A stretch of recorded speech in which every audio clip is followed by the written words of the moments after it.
Money does not corrupt man. It reveals him, and what it reveals is often frightening. Money. A simple word. A concept that seems obvious, almost ordinary, and yet few things in human history have had the power to influence human behavior so deeply. Money builds cities. It moves wars. It creates alliances. It destroys empires. It can transform a poor man into a powerful man, and at the same time, it can transform a powerful man into a prisoner of his own obsessions. Because money is never just money. It is a symbol. It is a desire. It is a promise. The promise of security, the promise of freedom, the promise of finally becoming someone in the eyes of others. You look at it, you touch it, you desire it, and the moment money enters your life, something inside you begins to move. An impulse. Attention. A silent voice pushing you to ask, how much am I worth? How much can I achieve? How close am I to becoming the person I want to be? And this is where money stops being a simple tool. It becomes a mirror. A mirror capable of showing parts of yourself that you may prefer not to see. Because money does not always create something inside a person. Very often, it reveals what was already there. It reveals ambition. It reveals fear. It reveals insecurity. It reveals strength. It reveals emptiness. It reveals the desperate need to be recognized. Nietzsche would have probably observed this phenomenon with great attention. Not because money was the center of his philosophy, but because Nietzsche was not interested in objects themselves. He was interested in what objects reveal about human beings. And it is important to clarify one thing. Nietzsche never wrote a book dedicated to money. There is no work in which the German philosopher directly analyzes wealth, markets, or the economic structure of society. But this does not mean that money is unrelated to his ideas. On the contrary, the relationship between human beings and money can be understood through some of his deepest concepts. The will to power, the criticism of dominant values, the overcoming of oneself. The difference between those who create their own lives and those who simply live according to values imposed by others. For Nietzsche, the problem is never only what we own. The problem is what we become through what we own. Money does not define a person, but it can reveal that person. It can show the true nature of someone when they are placed in front of the possibility of power, because money is a form of power, not absolute power, not the most important form of power, but certainly a force capable of amplifying a person's possibilities, and because of this, money becomes a test. A test of character. A test of inner depth. A test of mental freedom. Nietzsche would have probably said that money is like a hammer. A tool, and like every tool, its value depends on the hands that use it. In the hands of a creator, it can become something extraordinary. It can allow someone to build. Innovate. Transform an idea into reality. But in the hands of a person controlled by inner emptiness, it can become a prison. Because the problem is not having money, the problem is when money begins to have you, when you stop using it and start serving it, when it is no longer a means to live better but becomes the reason why you live. And this is where Nietzsche's thought becomes even more disturbing. Because modern society has transformed money into something very similar to a religion. A new god without temples. A god made of numbers. Of rankings. Of images. Of social approval. Today many people no longer ask, what kind of person have I become? They ask, how much do I earn? What do I own? How much do other people admire me? Human value is often confused with the value of a bank account. As if a number could define a soul. As if wealth could measure a life. As if external success was the ultimate proof of inner worth. Nietzsche would have seen this as a great illusion. Because according to him, the person who constantly seeks confirmation from the outside risks losing contact with what exists within. They become dependent on the opinions of others, dependent on approval, dependent on comparison, and eventually dependent on money, because money can buy many things, but it cannot create an identity. It can buy a house, but it cannot build a sense of belonging. It can buy luxury, but it cannot buy dignity. It can buy attention, but it cannot buy authentic respect.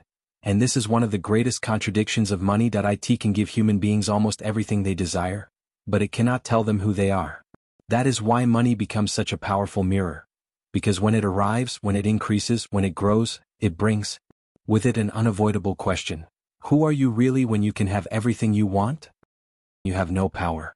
It is easy to speak about principles when you have never been tested. But what happens when you suddenly have the ability to buy whatever you desire? When nobody can tell you no anymore?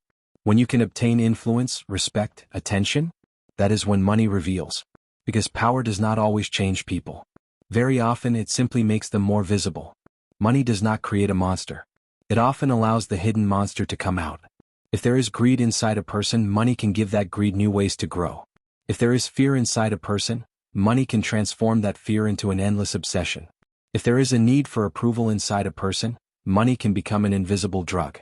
A constant search for validation. A race with no finish line. Because one of the greatest illusions of money is this. It makes people believe that the next level will finally be enough. When I reach that amount, I will be free. When I achieve that result, I will finally be satisfied. When people see what I have built, I will finally have value. But that moment often never arrives. Because the problem is not the amount of money. The problem is the emptiness that people try to fill through money. And no amount of wealth can fill something that belongs to the dimension of the soul. Nietzsche would have probably seen this as a modern form of slavery. Not an obvious slavery. Not one made of chains. But a much more subtle form. The slavery of endless desire. The person who never has enough. The person who cannot live in the present because they are always chasing something they do not yet have.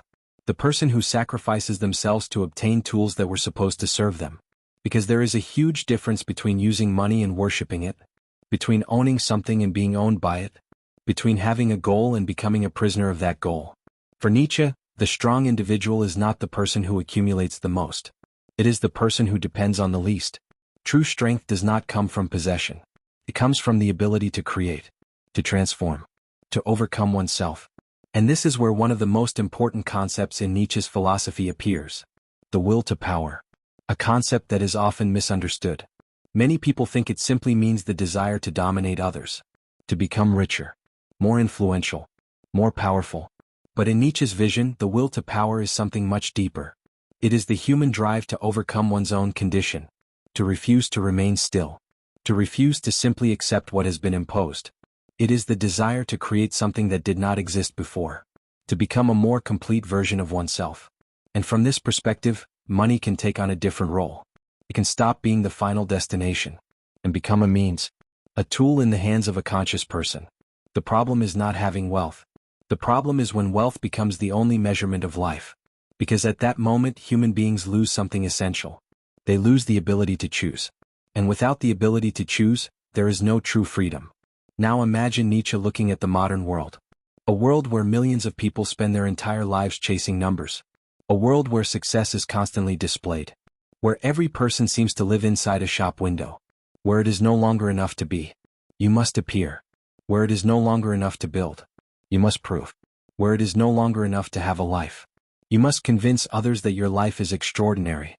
Nietzsche would probably have recognized a new form of slavery. The slavery of image. The person who no longer lives for themselves. They live to be seen. They live to be approved. They live to constantly receive confirmation from the outside world. And money becomes one of the main instruments through which this search expresses itself. Cars, houses, objects, symbols, status. Everything can become a language, a way of saying, look at me. I have value. I exist. But the problem is that no external object can solve an internal question. You can surround yourself with wealth. You can receive admiration, but an individual who has stopped being defined by the values of others. A human being who creates their own meaning. Who does not live according to what society tells them they should desire. Who cannot be bought. Who cannot be controlled. Who does not allow the external world to decide their value. The overman does not necessarily reject money. It is not someone who escapes wealth. It is someone who can move through wealth without losing themselves. Someone who uses money without becoming a tool of money. Someone who can possess much without being possessed by what they own. And perhaps this is the hardest test of all. Because it is easy to reject something you do not have. True freedom is measured when you have the possibility of having everything. And you can still choose. You can still remain free. You can still refuse to become a servant. In the end, money does not only reveal who you are. It also reveals who you fear becoming. It reveals the wounds you hide. It reveals the insecurities you try to cover. It reveals the need to feel worthy. It reveals how much you are willing to sacrifice just to avoid feeling invisible. Because money is a language that speaks about desires, about fears, about ambitions, about what is missing. And like every language, it tells a story. Your story. The question therefore is not, how much money do you have? The most important question is, what is money revealing about you? Does it serve you? Or does it control you? Does it open possibilities? Or does it lock you inside a role? Does it bring you closer to the person you want to become? Or does it take you further away from that person? The answer is not found inside your wallet. It is found in your character. Because in the end, money is an amplifier. If there is chaos inside you, it will amplify chaos. If there is fear inside you, it will amplify fear. If there is emptiness inside you, it will make that emptiness even more visible. But if there is strength inside you, if there is creativity inside you, if there is a true will to power inside you, then money can become something different. It can become an instrument of freedom, a fuel for creation, a way to transform ideas into reality, not a master, not a prison, not a god. And perhaps this is exactly why Nietzsche never wrote a book about money. Because money is not simply a concept to explain. It is a test to experience, a mirror to look into, a truth that is often painful to accept. Because in the end, money says almost nothing about the world. It says everything about you. It reveals what you desire. It reveals what you fear. It reveals what you are willing to become. And what it reveals can be frightening. But perhaps it is precisely from that fear that the most important possibility is born. The possibility of seeing yourself without illusions. The possibility of changing. The possibility of overcoming yourself. The possibility of becoming something more. If you've made it this far, thank you for watching. If you enjoy exploring what different thinkers and philosophers have said about money and human nature, leave a comment and share your thoughts. It is always interesting to see different perspectives.